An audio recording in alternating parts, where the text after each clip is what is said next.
Salgo de casa y dejo todo atrás. Estoy dispuesto a todo con el Señor. Hoy le obedezco porque es Dios amor. Soy peregrino siguiendo a José. Confío en Dios sin importar el camino. Sé que hay un plan de amor para mí, que al final me salvará de Egipto. Este es mi credo, credo, credo. Grita que Dios es la razón de mi fe. Este es mi credo, credo, credo. Soy peregrino porque voy junto a Él. Voy caminando con la iglesia. Nubes de fieles van hacia Él. Testigos de amor cuentan con su vida esta historia hasta la eternidad.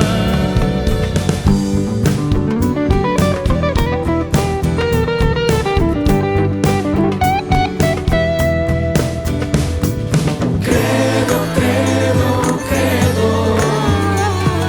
Credo, credo, credo. Credo, credo, credo.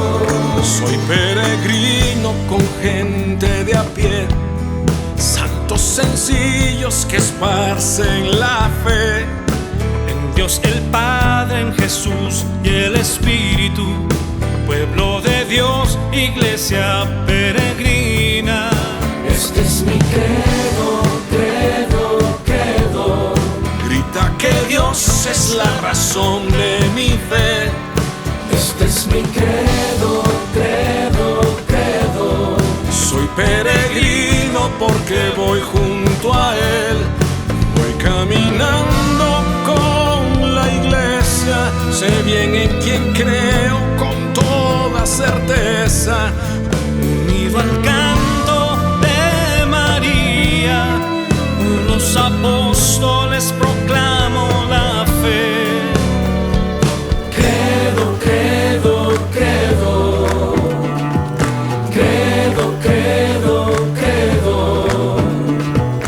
Credo, credo, credo.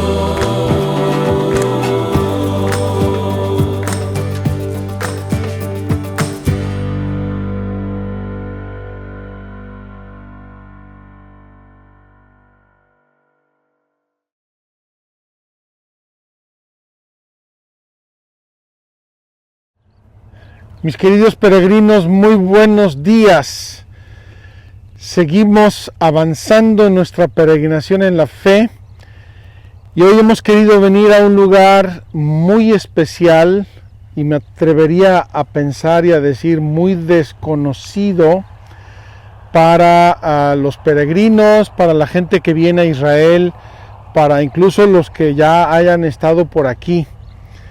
Vamos a hacer hoy nuestra catequesis sobre la iglesia una. Vamos a hacerla en una ciudad antiquísima que se llama Hipos. Pueden ver aquí detrás de mí toda esa colina, el tope de esa montaña que se parece mucho a Masada. Se parece un poquito geográficamente a Masada, excepto que Masada está en el desierto y Hipos está en Galilea, en una Galilea preciosa y fértil. Les voy a mostrar aquí en mi supermapa tecnológico en donde estamos.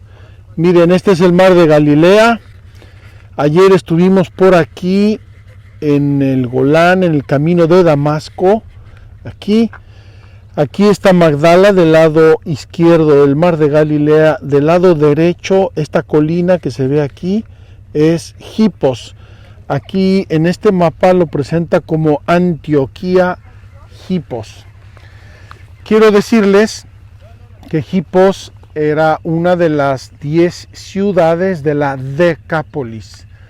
Decápolis era una especie de república de 10 ciudades de la antigüedad Estamos hablando desde tiempos de Alejandro Magno, tercer siglo antes de Cristo, y más recientemente hasta el año y el momento en que desaparece Hipos por un gran terremoto.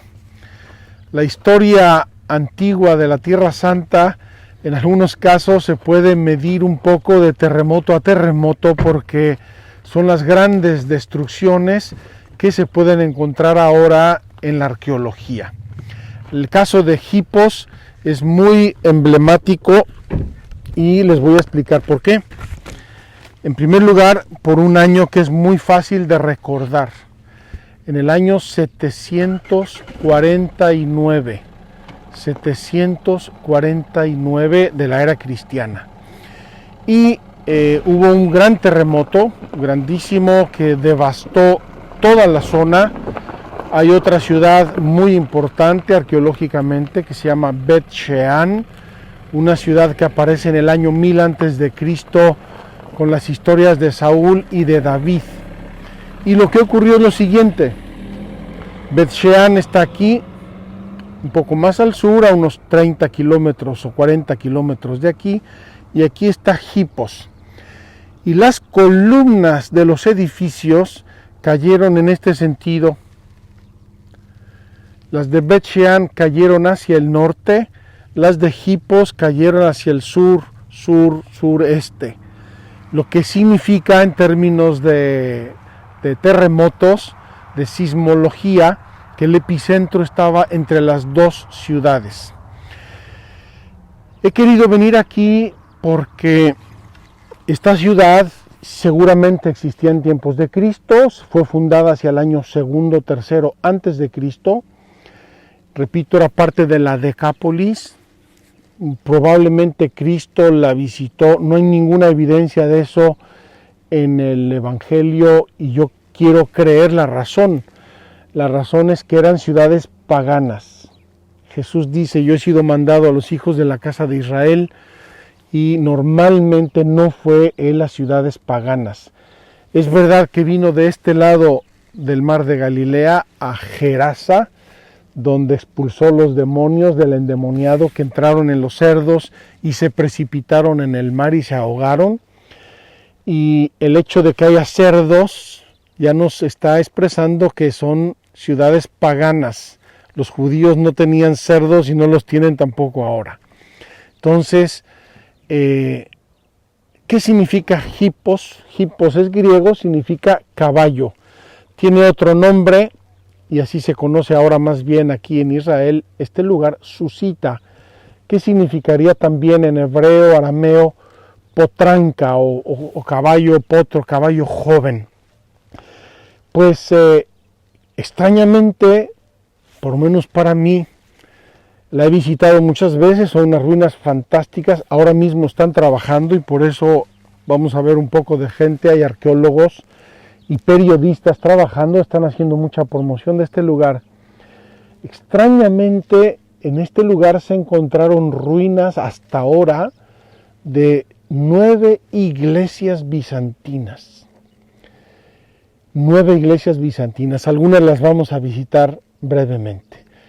La ciudad, como se destruyó con el terremoto, quedó prácticamente intacta, y desde el año 2000 aproximadamente la han ido excavando y la han ido descubriendo. ¿Por qué hay 7 iglesias bizantinas? ¿Por qué hay 7 templos bizantinos? Con mosaicos, algunos preciosos, algunos muy bien conservados, entre comillas, como ruinas, otros completamente destruidos. Y sabemos que fue sede de una diócesis. Aquí había un obispo. No recuerdo el nombre, pero aquí llegó a haber incluso obispos, sucesores de los apóstoles.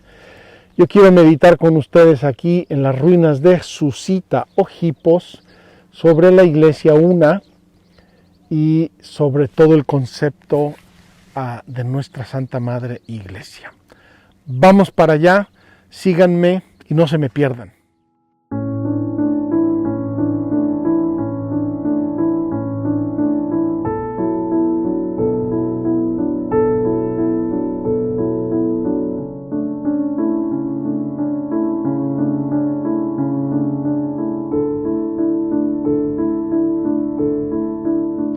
Queridos peregrinos, aquí vamos subiendo a Hipos. No es fácil para ustedes verlo, espero que lo veamos en algún momento y se lo enseño, pero aquí debajo, dado que Hipos está en la cima de una colina, aquí debajo había un acueducto. Miren, aquí está.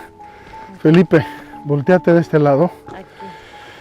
Miren, queridos hermanos, aquí hay una de las piedras del acueducto. Este es el tubo de unos 30 a 40 centímetros de diámetro, y desde donde veníamos, allá donde están los coches, todo este trayecto y hasta arriba del pueblo, hubo un acueducto que es lo que le daba la vida al pueblo. Yo me temo a la ciudad. Me temo que en el año 749, cuando el terremoto, una de las cosas que se dañaron más fue el acueducto. Y si el pueblo se quedó sin agua y se quedó derrumbado por el acueducto, obviamente se murió el pueblo y ya no lo reconstruyeron más. Entre otras cosas por el sitio complicado en donde está construido, en la cima de una montaña, como pueden ver aquí. Aquí se ve la ladera de la montaña, está llena de flores, está espectacular, y el mar de Galilea aquí enfrente a nosotros. Ven la ciudad de Tiberíades, una ciudad que construyó el rey Herodes Antipas, el hijo de Herodes el Grande, en el año 19. La construyó en honor de Tiberio, el emperador romano, y para congratularse con él. Sigamos nuestra peregrinación a esta hermosa ciudad. Repito, hasta ahora se han descubierto aquí 9 ruinas de 9 iglesias bizantinas. Es una barbaridad de construcción, de trabajo, de dinero y también obviamente de fe. Quiero creer que estos lugares en el periodo bizantino eran todos lugares cristianos, aunque como sabemos por las ruinas de Tiberíades también había sinagogas, o sea que convivían el judaísmo y el cristianismo pacíficamente. Peregrinos, aquí vemos ya algunas de las primeras edificaciones que todavía se conservan debajo de la tierra, debajo de las plantas, de los arbustos. Y aquí pueden ver el acueducto todavía en su posición original. Estas piedras nunca se movieron, están aquí y vamos a ver que van a atravesar por debajo toda la calle de la ciudad, que tiene casi 650 metros de largo. Queridos peregrinos, estamos al inicio de lo que queda de la calle principal de la ciudad de Hipos, año 749. Les voy a explicar brevemente cómo construían los romanos sus ciudades, y así se construyeron muchas de las ciudades también en América Latina, para los que son de América Latina. Los romanos hacían una grande calle larga de norte a sur, luego una grande calle de este a oeste, y se llamaba el Cardo Romano y el Decumano. Y luego hacían calles paralelas a una y a otra a modo de una cuadrícula. Pues bien, aquí no pudieron hacer un gran decardo, lo hicieron, pero es pequeño, porque norte a sur este monte es muy estrecho, es un monte alargado de este a oeste. Entonces, estamos al inicio del Decumano. Y verán, vamos a caminar con emoción, porque estas calles las recorrieron nuestros hermanos cristianos del siglo 0 al siglo VIII, en medio de persecuciones, en medio de problemas.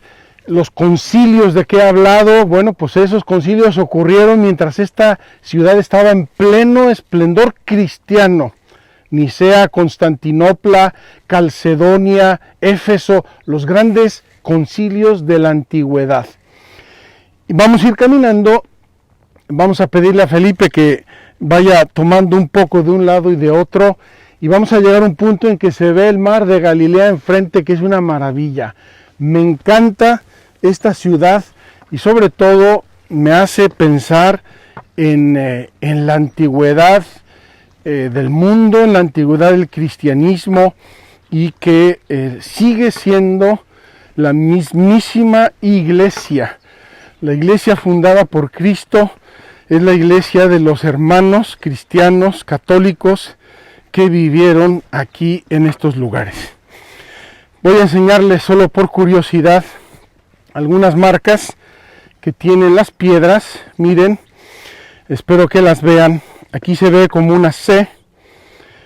Cada piedra, o casi todas las piedras, tienen una marca. Aquí tienen esta, aquí tienen esta.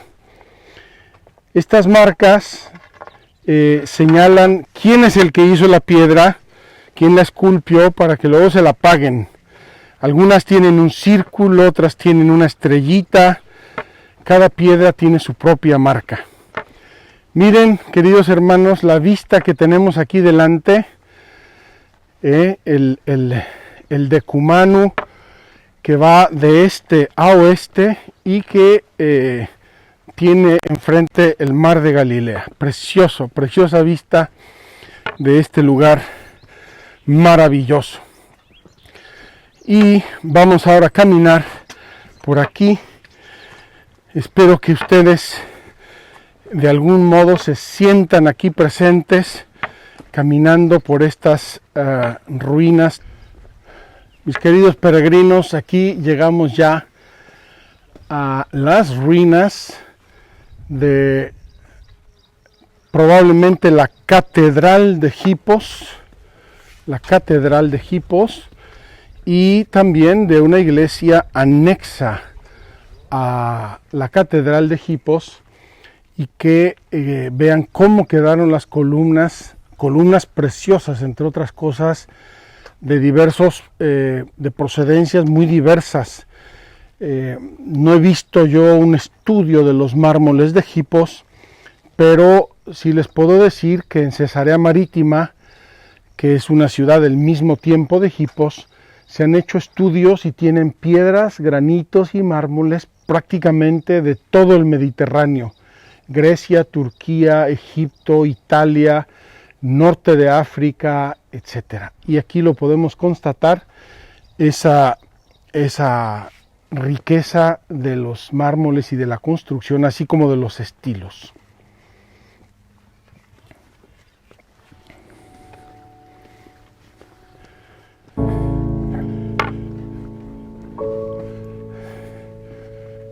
Tenemos aquí delante una plaza gigante para aquellos tiempos y para esta ciudad, donde estaba el palacio. Aquí se administraba la justicia, se administraba el gobierno de la ciudad. Debajo de este grande empedrado que ven delante hay una cisterna gigante que contenía el agua para la ciudad. Y esos muros que ven allá enfrente, grandes, es lo que queda de uno de los dos anfiteatros que miraban, imagínense nada más, miraban al mar de Galilea. Tenían una vista panorámica impresionante. Y vamos ahora a entrar. Se considera que este lugar que estamos ahora iniciando es el Cardo, como les dije, un poco desproporcionado. Normalmente el Cardo norte-sur era la calle principal de una ciudad trazada en tiempos de los romanos. Aquí, por la orografía del monte, no. Pero vean la magnitud y la belleza de este lugar, que del cual tenemos todavía una serie de ruinas muy impresionantes. Si consideramos las dimensiones de estas bases, de estas columnas, probablemente las columnas originales eran de 10 o 12 metros.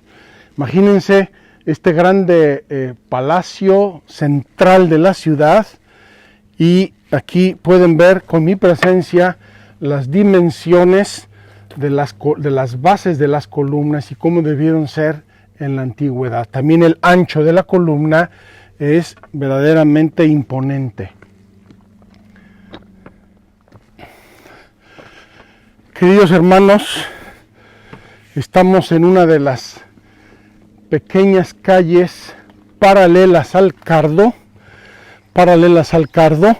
Vean las dimensiones de las construcciones, y aquí tenemos ya una de las 9 iglesias encontradas hasta ahora. Todavía queda mucho que excavar.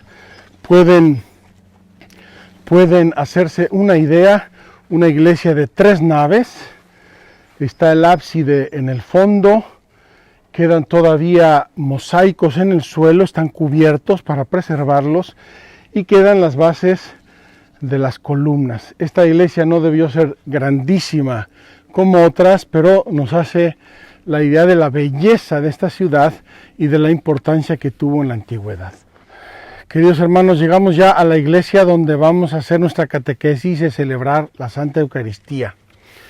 Quiero que vean esta zona donde estamos. Hace un grande cuadrado. Aquí se ven las columnas hasta la esquina, luego da vuelta hasta allá y faltan algunas columnas, y luego ahí por allá. Esto era el atrio de la iglesia.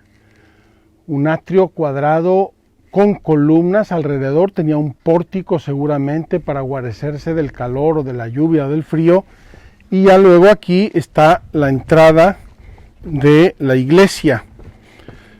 Una iglesia preciosa. Voy a pedirle a Felipe que dé una vueltecita rápida después de ver esto. Miren la silla, la sede probablemente del sacerdote o del obispo, aquí perfectamente bien conservada, impresionante. Y aquí tenemos una iglesia de 3 naves.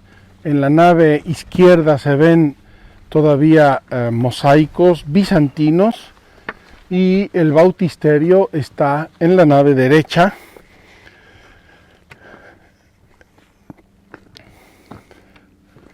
Esos mosaicos están cubiertos a propósito para tratar de preservarlos.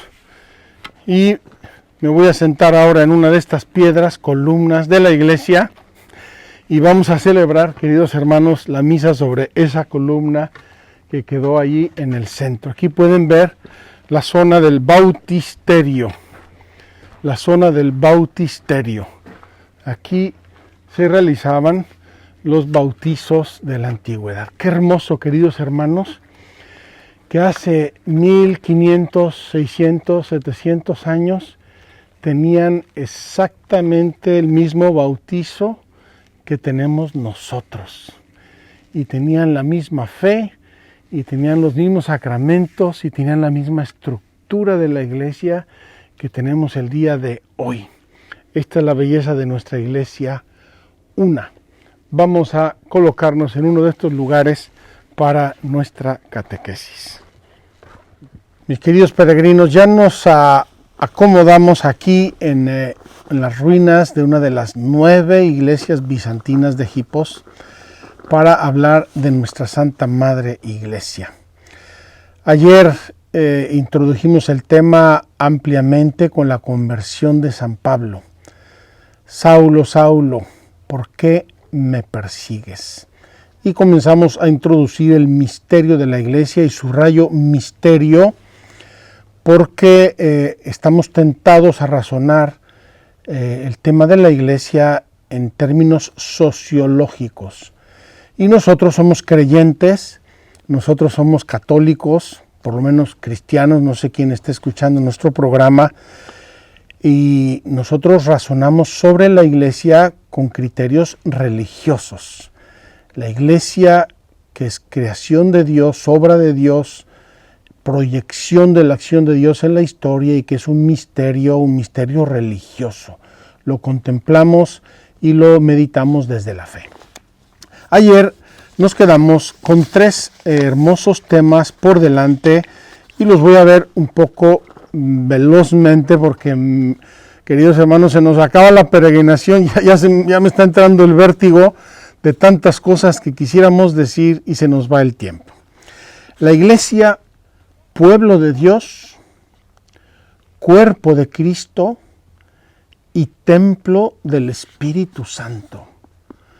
Pueblo de Dios, cuerpo de Cristo y templo del Espíritu Santo.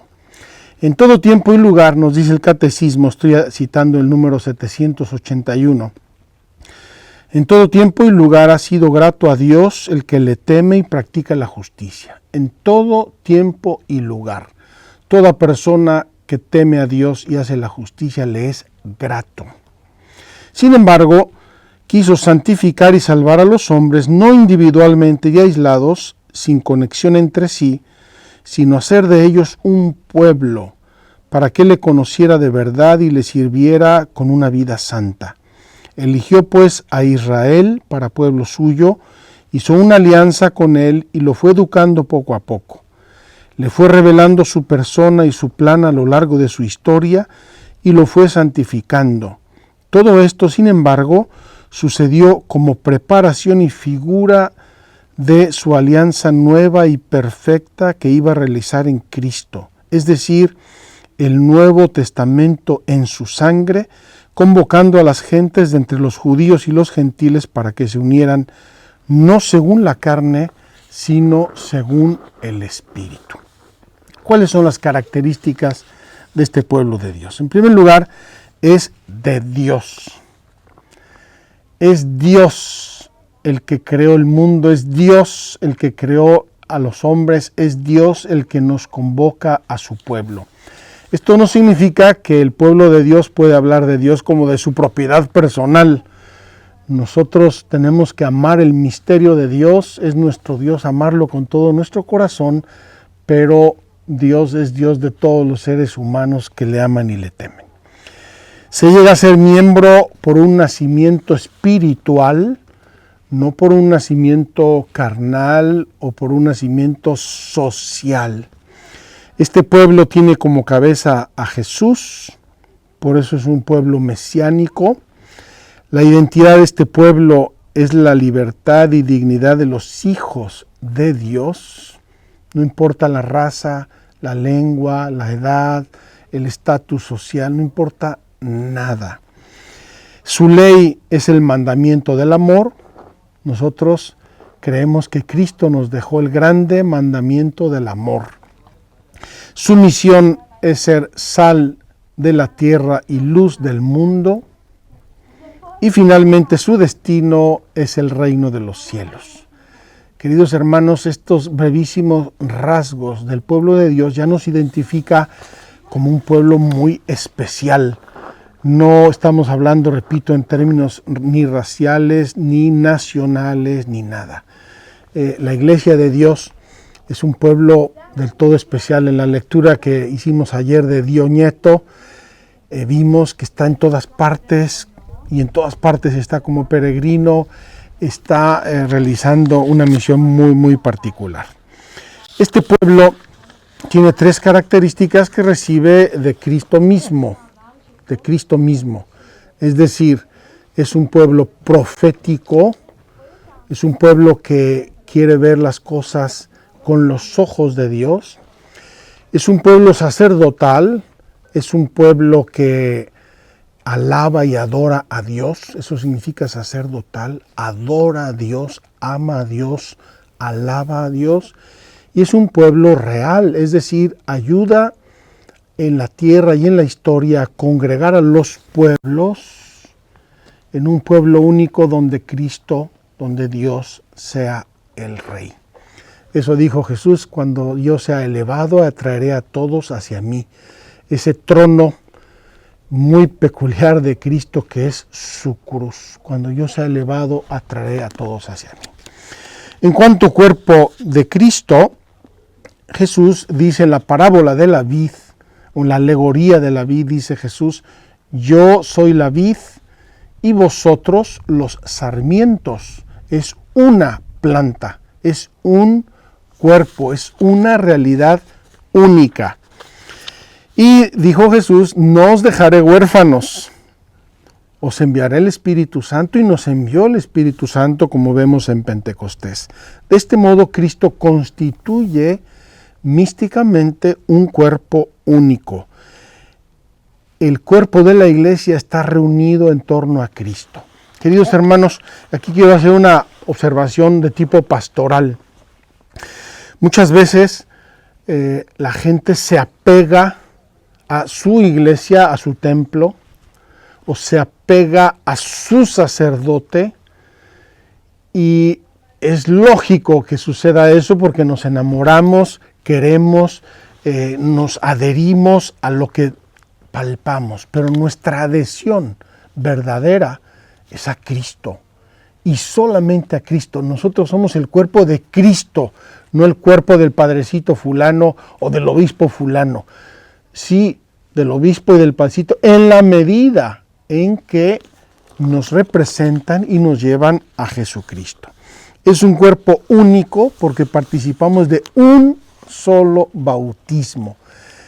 Queridos hermanos, estemos donde estemos, desde el día 1, día de Pentecostés, en que Pedro bautizó a 3,000, hasta el día de hoy y por los siguientes 5,000, 10,000, 25,000 años, no sabemos cuánto va a durar la historia del mundo y de la iglesia, el bautismo es siempre y solo el único. Participamos de un bautismo, somos inmersos. Aquí hay unos bautisterios donde todavía bautizaban por inmersión. Somos inmersos en el agua del bautismo y en la gracia de Cristo, y de ahí salimos criaturas nuevas.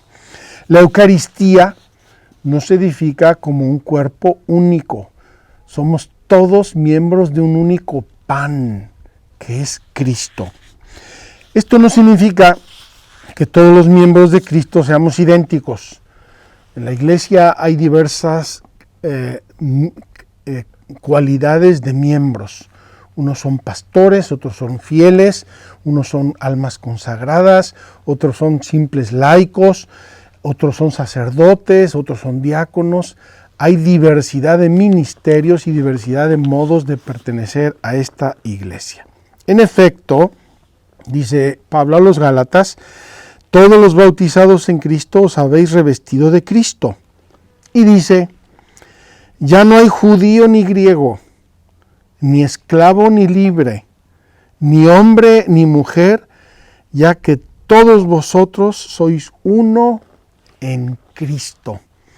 Esto del judío y el griego a nosotros ya nos suena muy raro y muy antiguo, pero imagínense cuando existía Hipos, Decápolis, 10 ciudades griegas, y había judíos y luego hubo cristianos, y todos se unieron, se mezclaron, entre comillas, formando un solo cuerpo, el cuerpo de Cristo, que es la iglesia.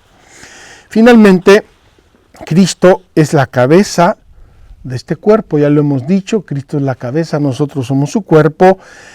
Él nos une a todos en su Pascua, cuando yo sea elevado a traer a todos hacia mí. Él provee nuestro crecimiento, y Cristo y la iglesia son por tanto el Cristo total, el Cristo total. El misterio de Cristo no es solamente la persona histórica del Hijo de Dios hecho carne, Jesús de Nazaret, sino Cristo resucitado, y nosotros que formamos parte de Él. Somos en Él, existimos en Él, nos movemos en Él. Y esto, queridos hermanos, debería ser para nosotros una llamada muy profunda a nuestro corazón, muy seria. Si yo soy de Cristo, si yo soy Cristo, porque yo, miembro de la Iglesia Católica, soy Cristo, este Cristo total. ¿Cómo tengo que ser? Y ahí el esfuerzo sincero por vivir según los mandamientos. Lo vimos a propósito del Espíritu Santo: el que ama guardará mis mandamientos, y mi Padre le amará, y vendremos a Él y pondremos nuestra morada en Él. Ojalá que esta peregrinación de la fe sea también para nosotros una peregrinación hacia la santidad, hacia ser mejores, hacia ser más coherentes, hacia vivir nuestra vida en Cristo como debemos vivir nuestra vida en Cristo. La Iglesia es la esposa de Cristo, es otra figura hermosa por la que Cristo dio su vida, y por eso a veces en los matrimonios escogen esta lectura de San Pablo, donde compara San Pablo el matrimonio al misterio de Cristo que se entregó por la Iglesia como esposa. La Iglesia es templo del Espíritu Santo. Lo que nuestro espíritu, es decir, nuestra alma, es para nuestros miembros, eso mismo es el Espíritu Santo para los miembros de Cristo, para el cuerpo de Cristo, que es la Iglesia. Qué hermosa imagen. Así como es mi alma, el día que se me sale mi alma, mis miembros se dispersan, se diluyen. Pues también la Iglesia, el Espíritu Santo es el alma de la Iglesia, y todos y cada uno de nosotros conformamos ese cuerpo. Unos son manos, pienso en las gentes que ayudan tanto a sus iglesias, las limpian, preparan las flores, preparan las fiestas, etc. Otros son cabeza, los teólogos, los grandes pensadores. Otros son gobierno, los obispos. Otros le echan ganas con su propia santificación diaria. Cada uno de nosotros edifica este cuerpo del cual el Espíritu Santo es el alma. El Espíritu Santo es el principio de toda acción vital y verdaderamente saludable en todas las partes del cuerpo. El Espíritu Santo es la vida de este cuerpo espiritual sacrosanto que es el cuerpo de Cristo, la Iglesia. Y ahí entran todo lo que son los carismas, los dones, las gracias que el Espíritu Santo dona a la Iglesia, y que tienen que ser para el bien del cuerpo. Nadie recibe un carisma para sí mismo. Yo recibo un carisma impresionante y yo soy yo. No, somos miembros de un cuerpo. Las gracias y carismas son para el cuerpo, y por lo tanto los responsables del cuerpo tienen que discernir los carismas. Tú dices que ahora vas a hacer no sé qué en la iglesia. Oye, espérate, hay un jefe de la iglesia, y ese jefe o esos jefes tienen que discernir la veracidad y la santidad de esos carismas. Vamos a pasar pues a nuestra iglesia una. Y les dije al entrar a este lugar, queridos amigos, con profunda emoción, que nosotros, todos los que creemos en Cristo en este momento y que pertenecemos a la Iglesia Católica en este momento, somos miembros del mismísimo cuerpo que vivió aquí en Hipos hace 1400 años. A ver si me explico. El ser humano es el mismo desde el momento de la concepción hasta el momento de la muerte, también de los que mueren más allá de 100 años. Es el mismo, es la misma persona, es el mismo sujeto que va evolucionando, va creciendo, se va desarrollando y va tomando diversas formas en el tiempo. Es muy impropio lo que estoy diciendo porque el ser humano envejece, la iglesia no envejece, pero es la misma. Qué hermoso, queridos hermanos, que no haya discontinuidad entre nosotros creyentes de ahora y los discípulos de Jesús que empezó él a reclutar aquí en el mar de Galilea. Es el mismo cuerpo, el cuerpo de la iglesia una. No solamente habla de una como una unidad matemática, es una iglesia, la iglesia católica es una. Es una porque es la misma desde siempre hasta siempre. Qué hermosa esta verdad. También así, yo escuché una vez, la vida del ser humano es una. Y por eso hay que tener cuidado, porque esa vida una Si la maltrato a mis 15 años, ese maltrato me lo voy a reencontrar a los 60 o a los 70, sea maltrato físico o sea maltrato moral o espiritual. Es esa unidad. Y también así la iglesia, por desgracia, como tiene una parte humana, lo dijimos ayer, como tiene una parte humana, también arrastra un poco las cicatrices de su propia historia. Vamos a hablar de eso. La iglesia es una debido a su origen. Viene de Dios. Es una debido a su fundador. La fundó Jesucristo. Es una debido a su alma. Es el Espíritu Santo. Este principio, desde el principio la iglesia una, se presenta, no obstante, con una grande diversidad de miembros. Ya desde San Pablo, él hablaba de muchos carismas, ministerios, pero de un solo cuerpo que es la iglesia. Esta grande riqueza y esta diversidad no se oponen a la unidad de la iglesia, sigue siendo una. La iglesia de Cristo que está en México, la iglesia de Cristo que está en Panamá, la iglesia de Cristo que está en Australia, es la única iglesia y la misma. Pero tiene el pecado y el peso de sus consecuencias amenazan sin cesar este don de la unidad. Queridos hermanos, el catecismo nos propone una realidad dolorosa, pero realista. Tampoco nos rasguemos las vestiduras sin necesidad. Desde el inicio de la iglesia hubo dificultades. Ya les hablé del Concilio de Jerusalén, solucionar una discusión tremenda.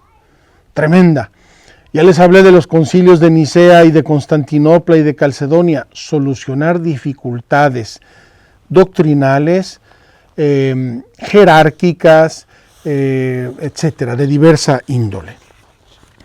¿Cuáles son los vínculos de la unidad? ¿Qué es lo que mantiene a la iglesia siendo una? El catecismo nos recuerda 3 vínculos. Primero, la profesión de una misma fe. Y es muy hermoso y muy significativo que incluso ahora que estamos divididos los de la Iglesia Católica y los de las iglesias orientales, o la Iglesia de Oriente, rezamos el mismísimo credo. Y ya les dije que el credo niceno-constantinopolitano es tan valiosísimo porque lo formuló el cristianismo antes de las divisiones. Profesamos la misma fe, creemos en las mismas verdades. Y ojalá que esta peregrinación nos ayude a todos a ser mejores artífices de la unidad de la iglesia. Segundo, celebramos el mismo culto divino. Por eso la iglesia cuida tanto el culto divino y por eso los fieles se escandalizan cuando un sacerdote inventa cosas en la misa. ¿Verdad? Un sacerdote fantasioso inventa cosas y la gente se queda con ese, ¿estará bien o estará mal? Estaba bonito, ¿verdad? Pero no me gustó mucho. ¿Por qué? Porque como que no es la unidad, la transparencia de la iglesia única. Y tercero, la sucesión apostólica por el sacramento del orden. Queridos hermanos, aquí es el momento de hablar de una verdad importantísima de la iglesia. La iglesia es monárquica. Es decir, tiene una sola cabeza en todo el mundo y es el Papa. Y esa unidad de la cabeza garantiza la unidad del cuerpo. Por eso es tan complicado. Gracias a Dios el Papa Benedicto es un santo y se ha quedado encerradito en su convento Mater Ecclesia, no sé cómo se llama, pero en otros tiempos de la iglesia en que ha habido papas y antipapas, hasta 2 o 3, las divisiones y los pleitos entre los cristianos eran atroces. ¿Por qué? Porque nadie sabía exactamente quién era el verdadero papa y todo el mundo en su buena fe quería obedecer a Cristo y mantenerse en la iglesia. El hecho de que haya una sola cabeza es signo de la unidad en la familia de Dios, en la iglesia católica. La iglesia es monárquica. Y eso lo estableció Jesús. Pedro, tú eres la piedra, tú, no hay otro, no hay dos, tú. Y después de ti, tus sucesores. Eso lo entendieron los apóstoles desde el día 1 con la ayuda del Espíritu Santo. Y la unidad de la iglesia es el cuerpo apostólico, que al inicio fueron 12, empezó a crecer la iglesia y fueron 25, y después fueron 100, y después fueron 500, y ahora son 5,000. Pero fíjense qué hermoso. Cada obispo consagrado en la iglesia católica es consagrado por otro obispo. Y ese fue consagrado por otro, y ese por otro, y ese por otro, y ese por otro. Por eso a mí me encanta el gesto de la imposición de manos para transmitir el orden sacerdotal y el orden episcopal. Porque es de persona a persona, persona a persona. Cada obispo de este mundo podría y debería ser capaz de hacer su propia genealogía episcopal, y yo he conocido algunas. Yo viví en el norte de Italia en una diócesis muy antigua que se llama Novara, y recuerdo en una ocasión que se nombró un nuevo obispo, leyeron la lista de los obispos de Novara desde el inicio hasta el día de hoy, sin interrupciones y sin cambios y sin nada. ¿Por qué? Porque no hay saltos mortales en la iglesia. Un obispo personal consagra a otro obispo, y ese consagra a otro obispo, y ese consagra a otro obispo. Y todos ellos con el mandato del Papa, que es el garante de la unidad. Un obispo no puede consagrar a otros obispos sin el mandato del Papa, porque cae ipso facto en excomunión y rompe la unidad de la iglesia. Es el caso de los cismas que ha habido a veces, de vez en cuando en la iglesia. Entonces, profesión de una sola fe, celebración del mismo culto divino, el mismo modo de celebrar los sacramentos, y la sucesión apostólica por el sacramento del orden. Tenemos que decir con tristeza que la iglesia se ha dividido en el tiempo, que ha habido fracturas. Yo quería leer estos números, pero veo que el tiempo se me está escapando. Pero es importante porque ahora vemos que se multiplican las iglesias. La iglesia protestante, la del séptimo día, la del día 15avo, la de los 7 últimos días del juicio final. No sé cuántas iglesias hay. ¿Qué es lo que pasa? ¿Qué tenemos que hacer con esto? Yo quisiera leer estos números que me parecen importantísimos y sacrosantos. De hecho, en esta una y única iglesia de Dios, aparecieron ya desde los primeros tiempos algunas escisiones que el apóstol reprueba severamente como condenables. Y en los siglos posteriores surgieron disensiones más amplias, y comunidades no pequeñas se separaron de la comunión plena con la Iglesia Católica, y a veces no sin culpa de los hombres de ambas partes. Queridos hermanos, los seres humanos somos poca cosa, y dos no discuten si uno no quiere. También la Iglesia Católica en algunos de sus miembros ha tenido fallos en cuanto a cuidar y defender la Iglesia. Tales rupturas que lesionan la unidad del cuerpo de Cristo no se producen sin el pecado de los hombres. Y el Catecismo menciona 3 rupturas.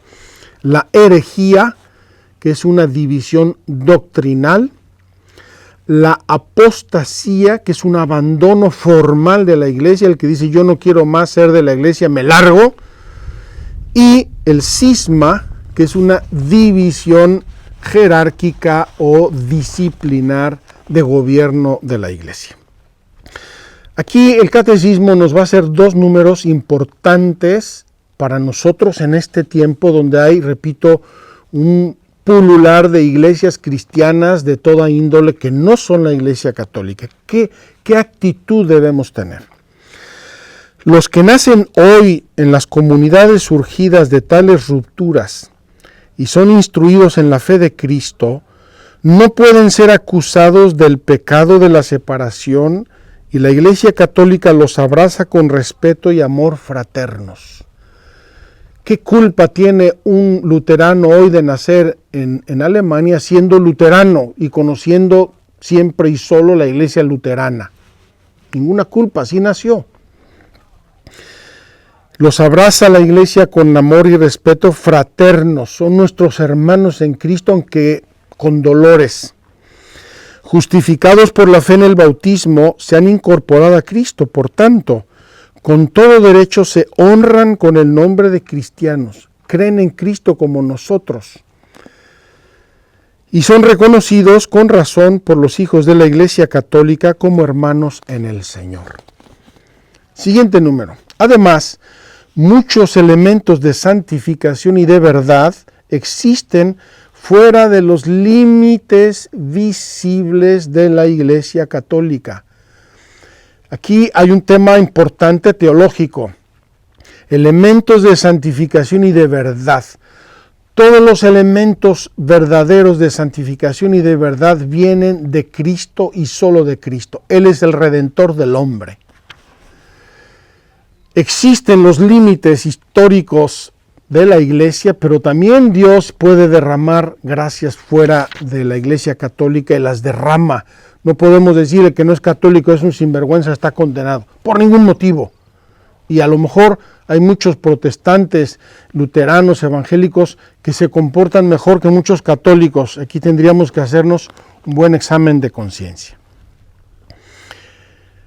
La palabra de gracia, la fe, la esperanza y la caridad y otros dones interiores del Espíritu y elementos visibles.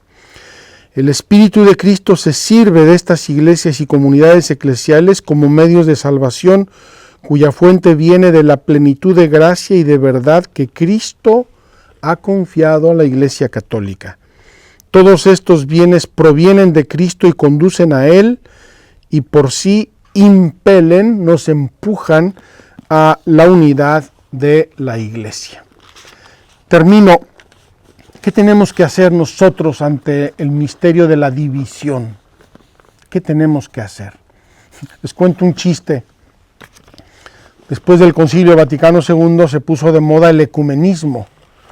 Entonces una viejita le pregunta a otra saliendo de la iglesia, oye, ¿qué es eso de ecumenismo? El padre habló de ecumenismo. Entonces le dice la viejita a otra, le dice, mira, no sé bien qué es, pero creo que es para contentar a los protestantes. Lo que es salvarse, solamente los católicos. Queridos hermanos, esa es una barbaridad. Vamos a ver qué tenemos que hacer en el ecumenismo verdadero. Voy a nada más a mencionarlo. Primero, la iglesia tiene que renovarse y purificarse siempre. La iglesia es divina y humana. Y en el plano humano se va cargando de lastres históricos, de heridas, de vergüenzas.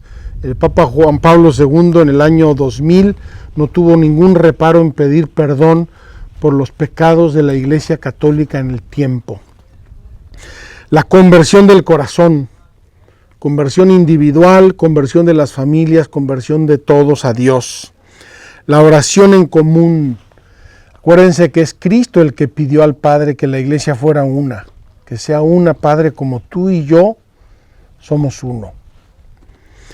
El fraterno conocimiento recíproco. A veces cuando sabemos que alguien ya no es católico, le ponemos una barrera y lo sacamos y lo excluimos de nuestras familias.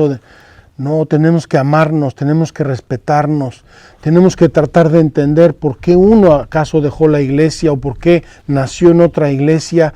Y por encima de las creencias y afiliaciones eclesiales está el amor y el respeto recíproco siempre y en todo.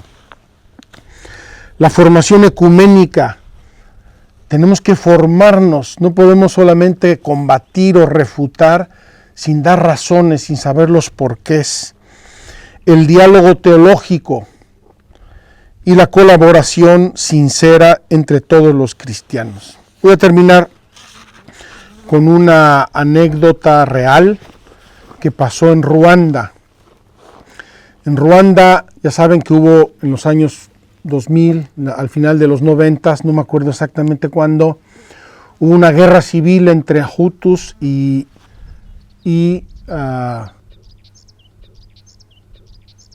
Hutus y no me acuerdo ahora la otra etnia. Entre las dos etnias hubo una guerra civil terrible, terrible, terrible. Y en un seminario católico había seminaristas de las dos etnias rivales.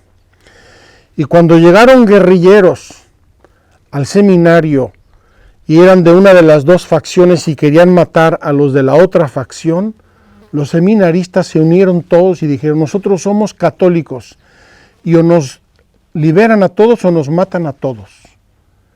Y los mataron a todos.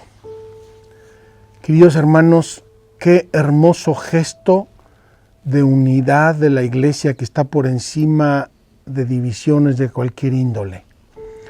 Ojalá que nosotros, buenos católicos, fervorosos católicos, buenos cristianos, de cualquier denominación que sea, trabajemos por la unidad. La unidad nos edifica, nos preserva, nos acompaña, y la división nos destruye, nos hace mal a todos.